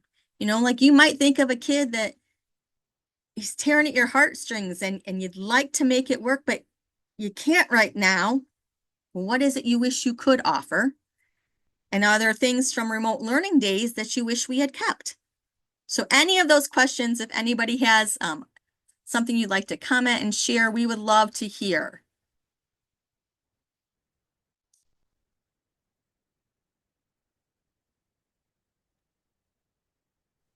Lisa, one of the things, you and I attended the Model Schools Conference a couple of years ago, post-COVID. I think I came home with COVID after that conference, but excuse me. But one of the speakers that we went to, I remember he said, post-COVID, everybody keeps saying, I want to go back to normal. I want to go back to normal. And he asked why. Like, why do we have to go back to what we've always done? Yeah, there's some things we learned during COVID that could serve some students well post-COVID. So why do we need to go back to the way things always were? So that was something that really stuck with me, and I think it aligns with your presentation really well. Just why do we have to do the same things we always do? Change is hard, but how much more fun how much more engaging, and that's the whole idea of our series, would it be if students had a little more choice and could really know how they're going to use this when they grow up, kind of idea. I would like to just mention, I know that it was in a primary school setting, but where I was working at the time of COVID was in a school in LaGrange, Indiana, Lakeland School Corporation. And when we came back, the principal said, what worked well for us during COVID? Not everything was horrible. What worked well? And one of the things that we said is that we liked that she did video announcements every day. She talked to the children on video every day. And then she said, okay, we'll keep it. So she did then video announcements every day. And she did your typical what's on the lunch menu, all that kind of stuff. But she also did like a crime report and look at the exciting things that are happening. So and so came and read to me, that kind of stuff. She's now a superintendent, and as a superintendent, she sends out like a 4 to 5 minute video every morning to the staff saying, this is what I notice is going on. This is what we've got coming up. It's encouraging, it's informative. People choose whether they watch it or not, but they still see her face and hear what she's thinking. Huge communication tool for her. And that's all because of. Yeah, that's fantastic.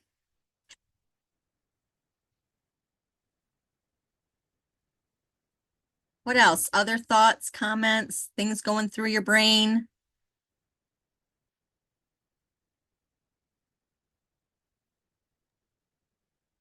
I think all these are great ideas. It's just when you're wrapping your head around where do you start, even though small? How do you get buy-in from different people? And then like just the organization of rethinking it just gets a little overwhelming. But a lot of the things, like we've done a senior day of service for several years now in the fall, where all of our seniors go out to different sites, kind of like the 9th through 11th graders. Mhm. I know what it takes just to get our seniors at different sites. I'm like, oh my gosh, 3 grade levels? Like, oh, wow.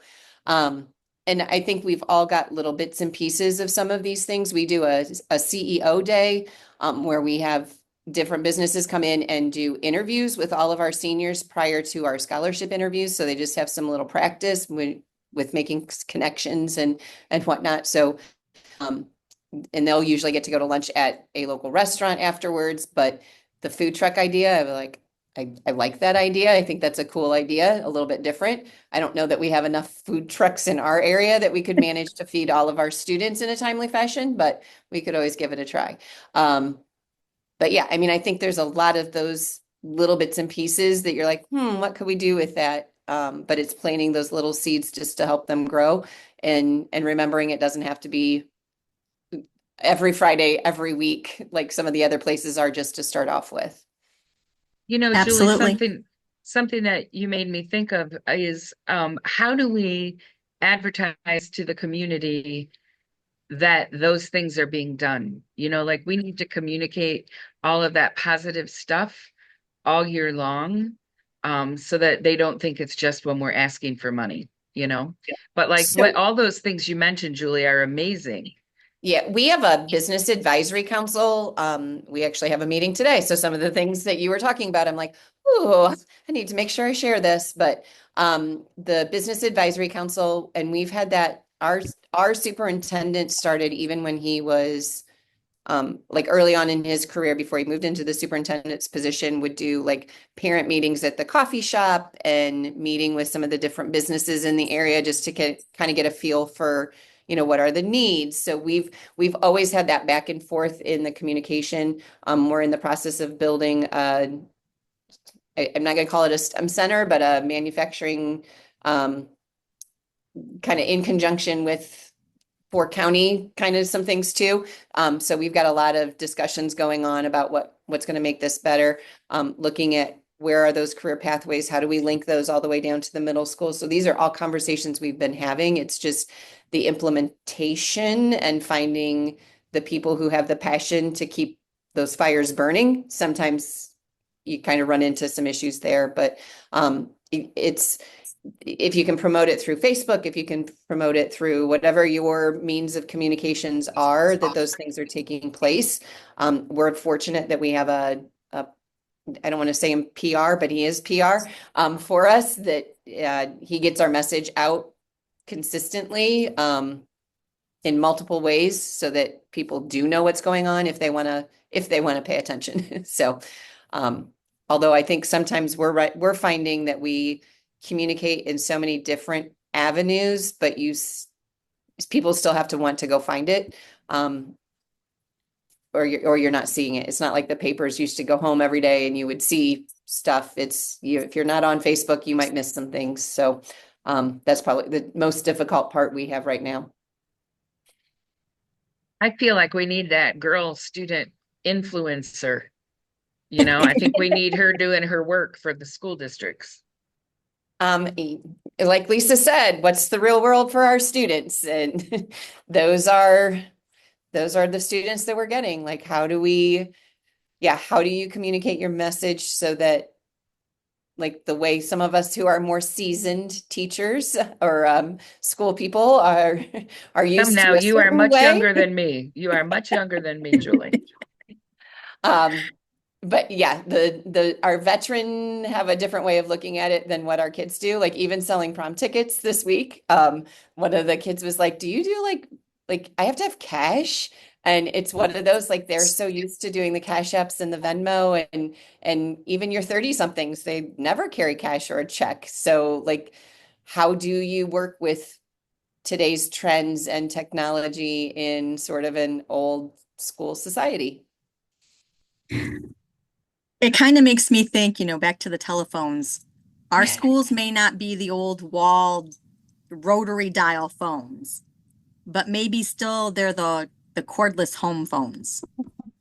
Like, we have not became the cell phone schools yet. Nope. We haven't upgraded to be what the world really is. Yeah. And that's hard. Like, I have that conversations with the teachers too. Like, what you had 10 years ago, even when I left the classroom, the students that we have sitting in front of us are far different in their expectations, in just everything in life. So, like, how do you adequately meet their needs currently with the technology and the tools and their interests?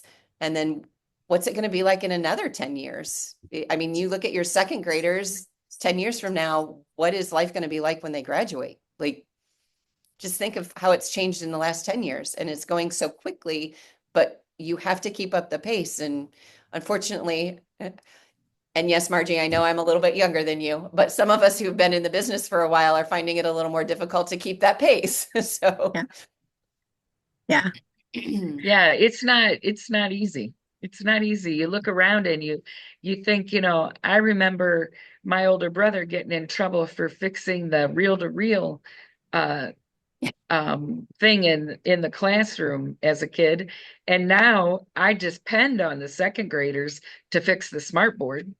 Yep. I mean, Yep. if they don't fix it, it can't run. Yep. So I think one thing that I heard really helped me to think about this next transition. We need to start listening to our kids, right? We need to start listening to our students and getting some input from them. And so we are going to watch a panel, and in that panel, we'll hear a student talk about his school experience. And it really stems out of this book, The Disengaged Teen. This book was kind of written toward the parent as the audience, but there is a lot that we as educators can learn from this book. They have also put out a kind of like a white page report on topics from this book, which is the disengagement gap. And just some statistics that were in that white paper. Only 26% of 10th graders say that they love school. Only 26%. Only 29% of 10th graders say they learn things they are interested in. Only 33% of 10th graders say they get to develop their own ideas. Only 42% of 10th graders say they use their thinking skills rather than just memorizing things, right? Which means, right, it's only 42%. Nearly half of your students say that they are just memorizing. That's why they go to school. They're memorizing things. They aren't really getting to think critically in their schools. And only 39% of 10th graders say that most of the time they feel that they belong at school. Only 39% feel that they belong. That's scary, right? So we are going to watch this discussion, just bits and pieces of it. And I'm going to show you like a short clip and then we'll talk about what we just watched. So I'm going to pull this up. Give me just a second because I want to get the right times. So for this first one, we are going to watch just about a minute. And I would like you to pay attention to what they're saying about those activities outside of the school day, those extras, right, that we offer within schools, clubs, sports, right? What does it say about those? So got to get us to the right spot.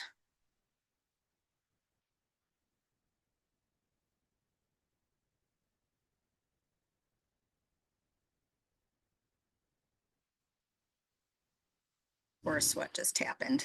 Skills and learning to drive their own learning journey. Your daughter going into fashion and design, mine son into tornadoes, it doesn't matter. Like that, the process of exploring those is building really good agentic engagement muscles. And it also is energizing. This is something else. Lots of evidence to show that when kids are engaged in something they're very curious and interested in, longer attention spans, more retention, all sorts of good things, better social emotional outcomes. And interests can spill over. So if you have an interest outside of school, don't take it away from your kid. And this is a message for families and caregivers and parents, but also a message for schools. Don't take it away from kids. If they have some sort of behavior problem and you need to correct it, by all means. We're not saying don't have any consequences, just don't take away their interests. And often we see, particularly in schools, when kids start failing academically, schools start taking away kids' interests. There was this incredible survey that came out through 50CAN, and something like 60% of kids who get straight A's participate in music, arts, dance, and drama, and half of the kids who get C's and D's in the US get those opportunities. And that's across the board for sports, etc. So that's one thing I would say is really important, both on the family side and the school side. And then on the So let's talk about that a little. She said, don't take it away. But what do you know that your school or maybe that another school has done that they have pulled away from students? What are some of those things that we have taken away from kids?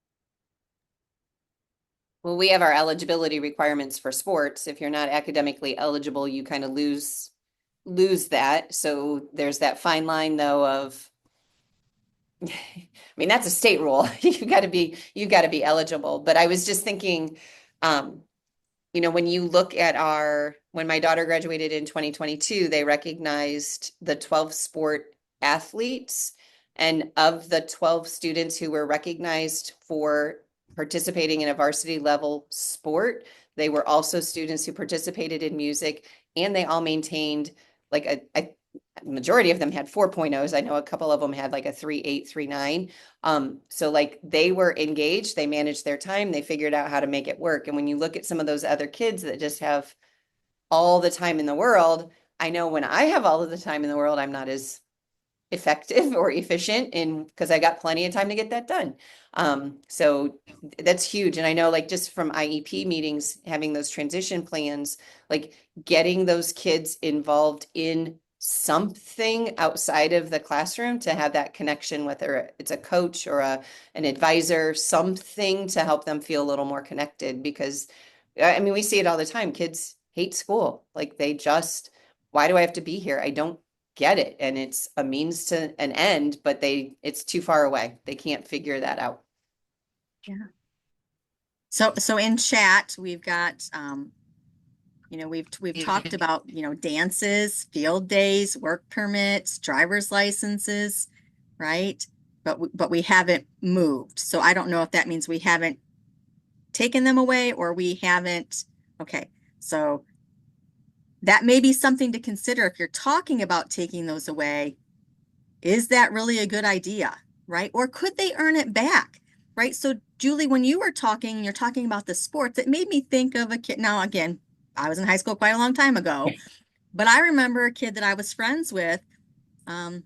He was in a kind of difficult home situation and he ended up getting kicked out of football because his grades dropped. And once he was kicked off, he was off, right? Could he earn it back? What if they said to him, hey, we do Saturday school, you're not in trouble, but why don't you come for the next 2 Saturdays, get your work made up, get your grade back, and we'll put you back on the team. That wasn't an option. Could it be? Right? Could we start looking at if you're going to take it away, can they earn it back? Yeah, and like our policy right now, it's our quarter grades impact their athletic eligibility. And I think that comes down from the state. I'm not 100% sure. But we've had kids who, sometimes just one student in particular, we've had the conversation, had lots and lots of conversations about what they needed to do, come up with the best plan. They were just didn't want to do it because in part of it, I don't think they thought we were serious. But the fact that they lost their season of basketball a couple of years ago actually made them come back and work even harder because there was a consequence for my behavior. But on the flip side, we have those other kids. Well, that's fine. I didn't want to play either anyway. And then you're out of it and you never go back. And that's probably Right. more of the situation.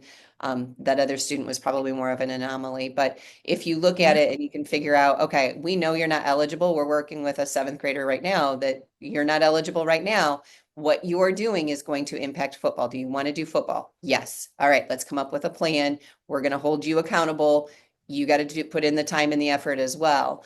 But I mean, so much of it is even parent driven. If the parents, they don't have the time, they don't have the transportation, they don't have the executive functioning skills to manage how to get kids everywhere they need to be on top of their own things. So that's probably our biggest battle is we just have parents that don't want their kids involved either. Even though the kid may want to, we've got programs to support them with financially, but if you can't get the parent buy-in for some of those kids, then it makes it even that much more difficult to get the kids to buy in. I personally Margie. think too, there's some issues with there's not really a change in people believing in, what's the word I'm looking for? It starts with an R. Not revitalization, what am I thinking? Resilience. Restitution. Oh. Looking at programs where you are looking at how do you not only make up for whatever the issue is, but also the bigger issue of, and it reminds me of like a 12-step program, Yeah, like I skipped school and then I didn't get to play. So, that affects me, but how does that affect my team? How does that affect my coach? How does that affect my family? and looking at how do we restructure discipline so that we look at teaching kids how their actions impact the bigger world. So it's almost like the Restorative. butterfly effect. Yes, restorative education, I think is what it's called. Yep. Okay, so let's watch another little clip here. This is going to be 29:35. So for this one, I would kind of like you to pay attention to what was happening. Actually, we'll move ahead. So what's happening before, right? Before he went to Big Picture School, and what's happening during and after Big Picture School. So I'm going to jump ahead because we're running out of time. So I'm going to get this in the right place, 3011. Right? So pay attention to what was this kid's attitude, behavior before switching to Big Picture, and what was it like after going to Big Picture? You don't need to learn collaborative problem solving in math class only. You can learn it on the soccer field. You can learn it at home through faith-based organizations or through a workplace apprenticeship. Well, thank you so much for your wisdom and your insight. And it's a great transition to our next set of panelists, one of whom attended a Big Picture School. So I want to introduce the other three folks who will talk about their on-the-ground experiences. Angel Feliz Gomez is a student at Clemson College who recently graduated from a Big Picture Learning School. Dr. Tamara Willis is a superintendent of Susquehanna Township School District who has a creative approach to student engagement. And Tim Knowles is the president of the Carnegie Foundation for the Advancement of Teaching, and he will tell us about the changes to American education that will help prepare our kids for the future, which seems very scary right now, but hopefully he can put our minds at ease. So I also want to note that we are opening up the floor for questions from the audience after our panel, so please keep that in mind. So Angel, I wanted to start with you. Tell me about your high school experience and what it was like before you attended a Big Picture Learning School and after. What changed for you? What was the sort of feeling of being disengaged to becoming engaged? Yeah, before going to the Big Picture Learning School, I was not engaged at all. And I think that the root of that was that I didn't feel that I was being challenged. Classes were going too slow for me. So just sitting in a classroom where I thought that I know what's going on, I don't have to pay attention. It's okay, I could chat it with my friends. And doing so, I'm distracting my friends and distracting the whole classroom really. And so just passing notes and just feeling that it was something that I could just play off because I knew that the next assignment I would be able to get done and I would be able to get like full credit for the assignment that I'm doing, knowing that I'm okay with the subject that we're learning.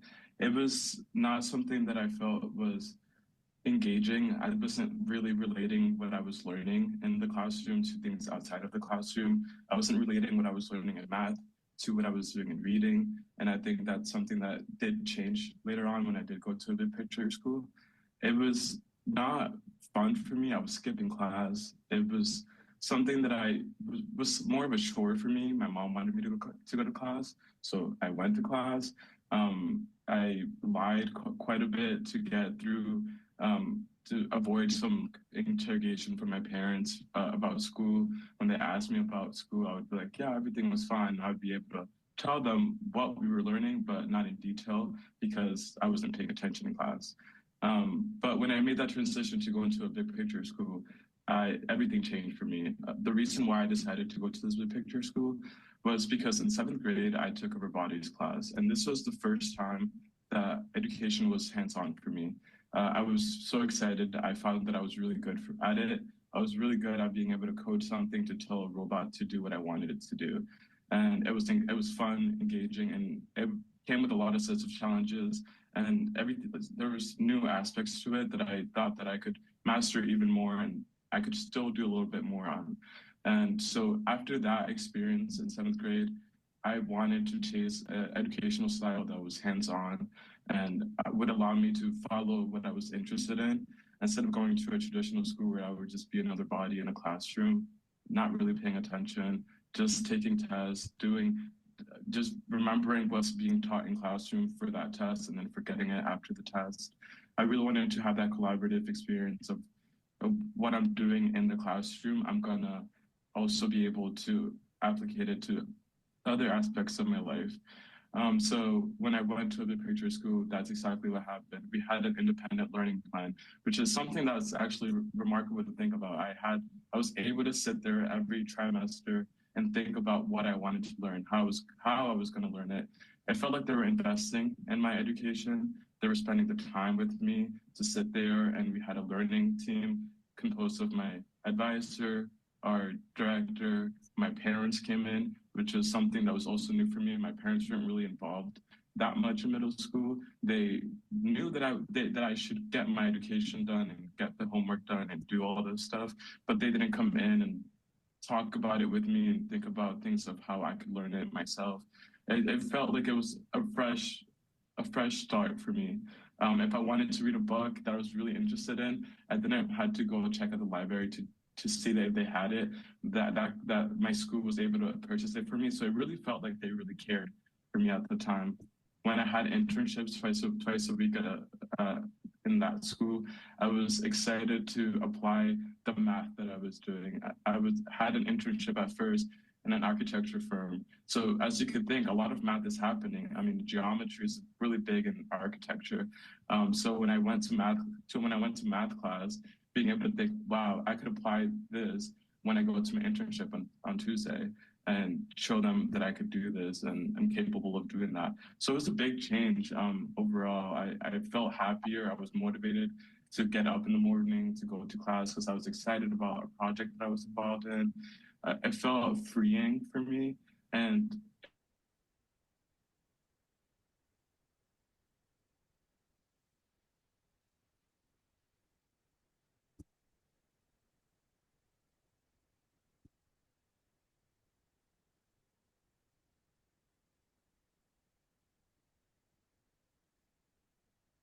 So I'm going to stop it there. And I do want to acknowledge we are at the end of our time. I would love to have you stay on and finish this with me. But if you have to leave, we understand. I also lost some of my screen here, so I can't see you. So Chelsea, you'll have to let me know if if everybody's jumping off or not, or if you can even see me. Are we still seeing my screen? We don't see your screen, but we see your Okay. beautiful face. All right, well, I don't know what happened there. There we go. So if you're staying, I would love to have you stay. There's just a few more things we'll get through. But I'm just going to keep going for those of you who are staying. If you are leaving, please give us feedback. We really appreciate any feedback that you give us. So let's just talk about this disengaged student, right? He was disengaged. Like what are some of the things you heard him say about school before Big Picture School?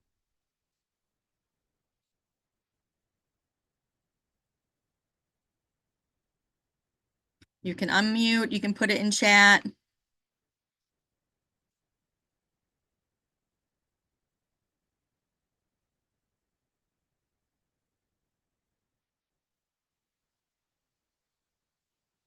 So we heard him say he was go ahead. I was just going to say the really big thing that stuck out to me was the disengagement to the engagement, the interest, the challenge, the reason for being there. Yeah. Yep. And once he went there, he was motivated to get up and go, right? He got to go to internships. We can do that too, right? That does not just have to be a career tech thing. If you're looking at how to really change your school, maybe the juniors or the seniors, maybe you have a class where 2 days a week, they get to spend 2 periods a day going out to internships. You can think differently about what you offer. So I'm just wondering, if you were to pull some random 11th graders, how do you think they would describe their learning experience? And maybe what are some of those big picture school components that you heard our student talk about that your system currently provides? And then maybe what are some things you wish you provided? Any ideas?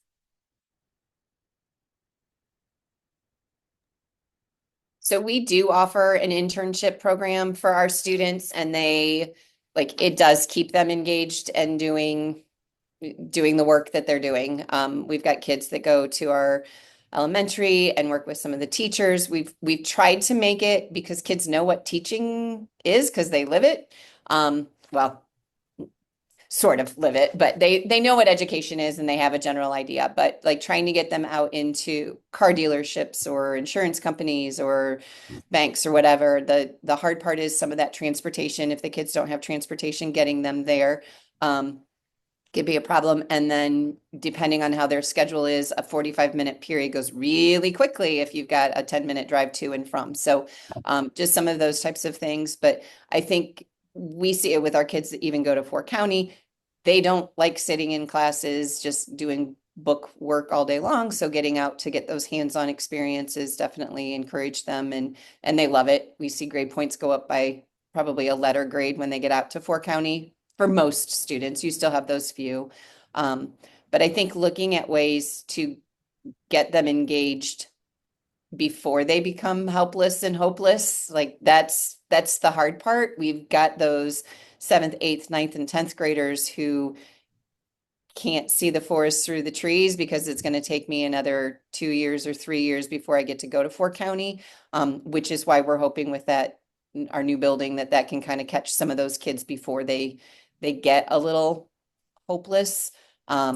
But I know, like, even my uncle, my dad would say my uncle would never have graduated without the industrial arts classes and shop class, because he was a master at all of those types of things, but hated school and the book work and all of that. But I can go down to the shop and I can hang out with my buddies and I can do some welding or metalworking or whatever, work on an engine, whatever it was. That's what kept him engaged and in school.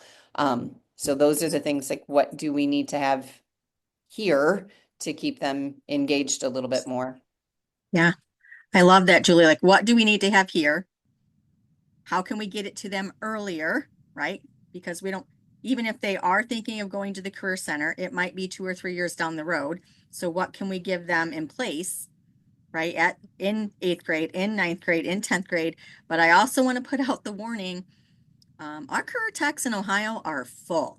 Most of them now are bursting at the seams, and there are going to be kids who get turned away because there just isn't room, which is why the state is saying, hey, all you other schools, what can you do? And Julie's at Bryan, where they got one of the largest grants last year to be able to add some of that. So kudos to Bryan, good job.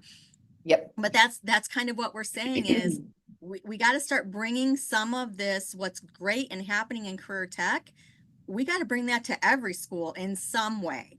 Not in the big picture, not as many programs, but we got to start bringing some more of that hands-on, career connected, relevant to our students. We have to have this happening in our middle schools and high schools.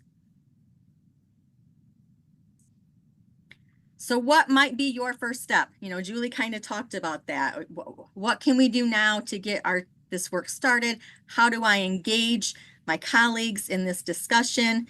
And I really like this Zig Ziglar quote, you don't have to be great to start, but if you start, you just might be great.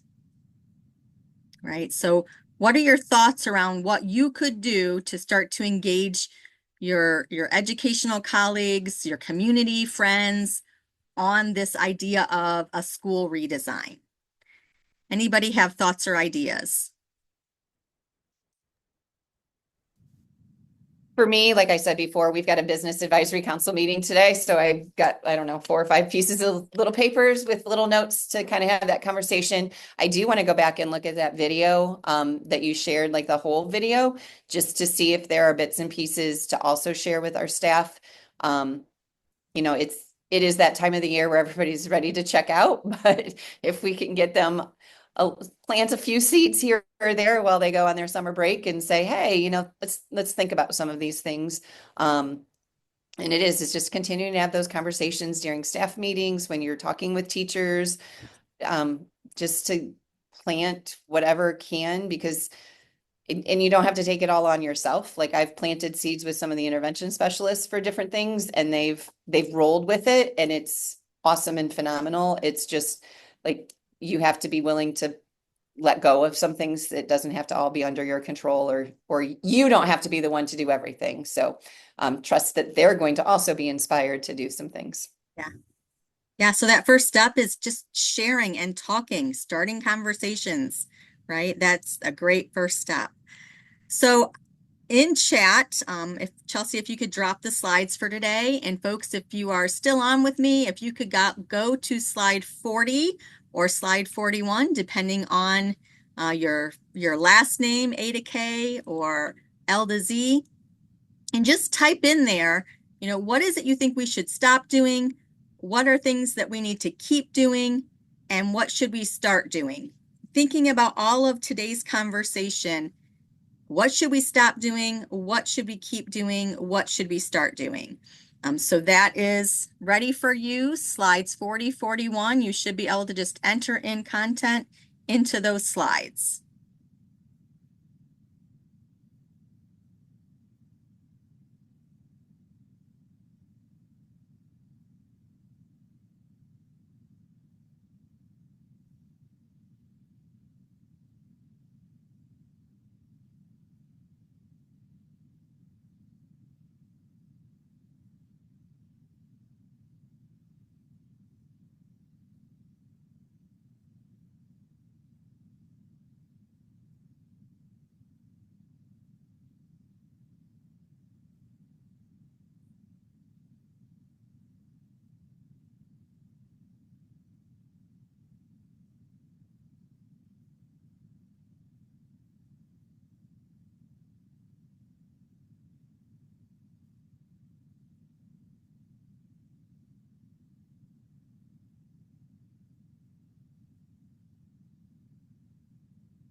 Seeing a lot of really good ideas. So we should stop blaming students and families for everything that's wrong with schools and attendance. We should keep student surveys, but go deeper and make connections with our current class offerings. We should keep student surveys, include interests and strengths. We should start sharing these opportunities and ideas with staff more, and we should start considering what are some small changes that we can make to see some more changes happen. We should stop doing the same thing over and over and expecting a different outcome. We should continue to encourage student participation in other activities to help with engagement. And we should start having conversations with students and families and businesses to see what is needed. Yeah. So just for sake of time, because it's almost 10:30 and we've kept you long enough, if you could, after we close this down, there's some action steps. If you want to type in what are some 3 action steps that you personally can take, go ahead and put that on one of these Post-its. And then I do want to share with you, the 2 books that we talked about in this session, Redefining the Goal. I am doing a summer book study on this. My morning session is full, but I do have maybe 10 spots left for the afternoon session. We're going to meet 5 different times throughout the summer. If you are interested, send me an email and I'll get you the information. We are looking at the possibility of doing a book study this fall on the disengaged teen, so keep your eye out for that. But another book you might find interesting is Tomorrow's High School.